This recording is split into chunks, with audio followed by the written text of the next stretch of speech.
Oh, that was good. You sold.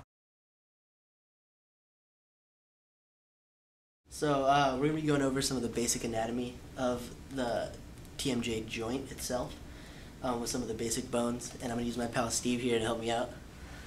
So first off, we're going to start off with the temporal bone, which is located here. You have a couple muscle origins there. Here's the zygomatic arch, the maxilla, and the most important bone is the mandible. Now, a little more detail on the mandible. The most anterior aspect of the mandible makes up your chin. If you follow that posteriorly, you get the ramus at the angle of the mandible. If you follow that posteriorly and superiorly, you get the mandibular condylar process. If you follow that anteriorly, you get the coronoid process. And deep in here, if you can see, is the mandibular fossa. This is where the mandibular condylar process articulates with the mandibular fossa to get any motion that is going to occur at this joint. Okay, so we're going to go over some of the muscles that are associated with the TMJ. So first you have the temporalis, which originates up here in the temporal fossa, and it's going to insert on the anterior portion of the mandibular ramus, which is right here, and the coronoid process right here. That's going to elevate and retract the mandible. And then you have the masseter.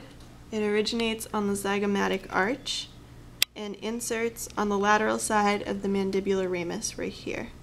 That's going to elevate and protract the mandible. And then you have two pterygoid muscles, the lateral and the medial.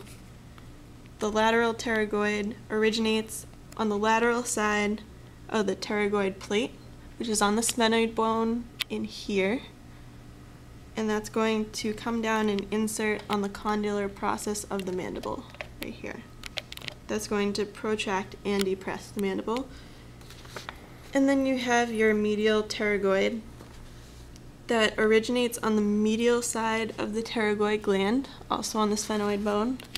That's going to be right in here, that red dot, and that's going to insert on the medial side of the mandible, which is in here, the blue part. Okay, and that is going to protract and elevate the mandible. All of these muscles are innervated by the same nerve, which is the mandibular division of the trigeminal nerve. Just fix you. Smile.